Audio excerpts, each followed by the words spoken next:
Hola, bienvenidos. Mi nombre es Víctor Hugo Cárdenas y en esta oportunidad hablaremos de otro tema de SQL Server. El día anterior nosotros hablamos de la instrucción, pues consultamos una única tabla. Nosotros hablamos de la instrucción like, de la instrucción between, de la instrucción in. Pero hoy vamos a hablar de los diferentes tipos de join que tenemos. Hoy vamos a hablar de inner join, left join, right join, cross join, full join. Vamos a ver todas las opciones. Ahora, es bien importante tener en cuenta que el SQL o las instrucciones de SQL no fueron así como creadas a lo loco, ¿sí? O sea, esto tiene una base matemática.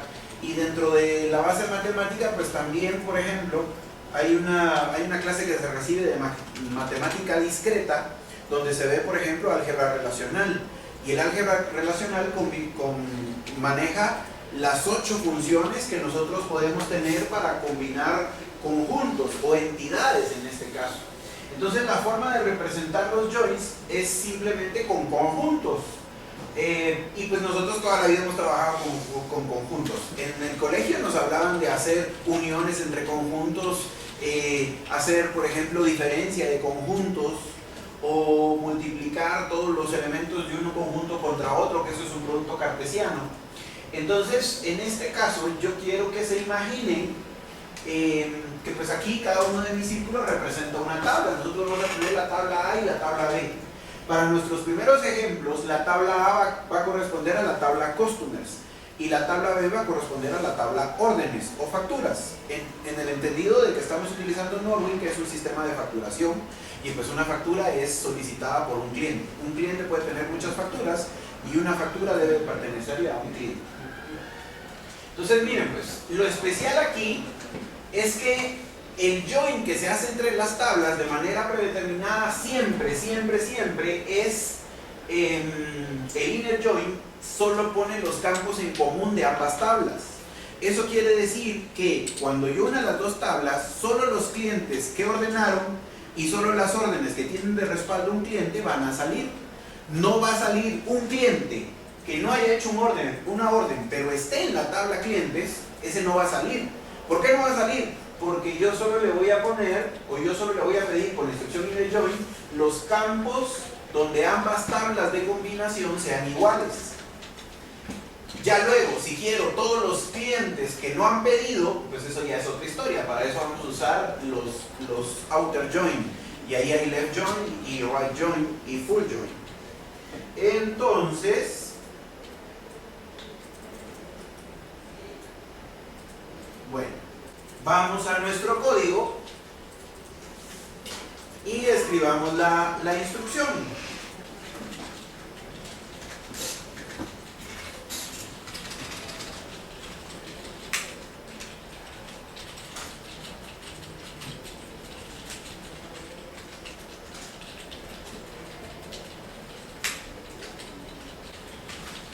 Ojo con lo que estoy escribiendo aquí, porque fíjense que en realidad esto que estoy escribiendo es como a la usanza antigua. Resulta entonces que existen muchas personas, ¿qué podríamos decir?, que aprendieron a trabajar con bases de datos en los 80, por ejemplo, que ellos, es típico que a la hora de hacer un join les escriban un query de esta manera. Pues el código SQL ya se volvió un estándar de la industria cuando entonces se unió la ISO y la ANSI y crearon primero el ISO ANSI 89, que eran las reglas para el SQL. Yo no recuerdo bien si fue en el 89 o en el 92 que se incluyó la instrucción inner join. Entonces hay otra forma de plantearlo, otra forma que es más moderna y que es la instrucción del inner join. Y eso se los voy a probar ahorita. Entonces esta es una unión donde ambas tablas coinciden, donde está colocando los clientes que han efectuado una orden y las órdenes que están respaldadas por un cliente. Eso es lo que está haciendo.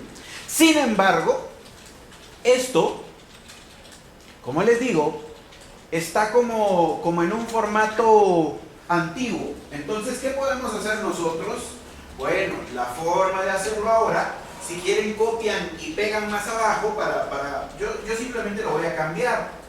Pero la forma ahora de hacerlo es decirle inner join orders on.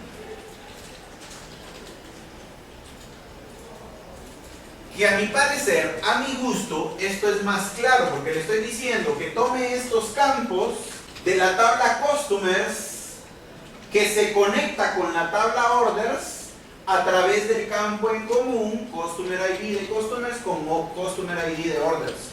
A mí me gusta más así, a mí me gusta porque es mucho más claro para decir qué tablas estoy conectando. Sin embargo, el otro formato también es aceptado. Tengan en cuenta que siempre debe de haber un campo en común para poder vincular las tablas. En este caso, el campo en común de la tabla Customer es Customer ID, de la tabla Orders es Customer ID. Ahora, esto en muchos de los casos nosotros lo tenemos que averiguar, suponer, o si nosotros creamos la base de datos, pues va a ser claro saber cuál es el campo en común. Algunas veces, cuando nosotros llegamos a trabajar con una base de datos que no es nuestra, pues entonces vamos a tener que hacer una revisión previa para determinar cuáles son la llave primaria y cuáles son la llave foránea de las tablas para poder relacionarlas. Yo quiero insistir en el punto de que aquí estamos hablando de qué es. Select es una petición de datos, ya lo hablamos el día anterior. Devuélvame customers.customerID. ¿Eso qué está queriendo decir? Eso está queriendo decir, mire, devuélvame de la tabla customers el campo customer ID. Mire, devuélvame de la tabla customers el campo company name. Devuélvame de la tabla orders order ID. Ahora, eso es lo que le estoy diciendo. El nombre de la tabla el nombre del campo. Eso es lo que le estoy diciendo ahí. Ahora, porque él en realidad no sabe de cuál de las dos tablas tomar el dato. La verdad es que cuando los valores son únicos, sí sabe. O sea, si por ejemplo solo hubiera un Customer ID en una de las dos tablas, entonces él sabe cuál tomar. Pero el problema es que en este caso, por ejemplo, Customer ID, hay uno en la tabla Orders y hay otro en la tabla Customers. Entonces lo mejor es siempre especificar el nombre de la tabla. Es un estándar, así se hace. Pero, ojo, porque se puede hacer lo siguiente, más fácil. Imagínense que en vez de unir dos tablas, uno 5 tablas.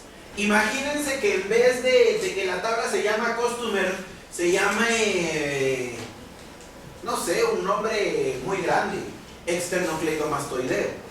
Y que cada vez que mencione la tabla le tengo que poner externocleidomastoideo.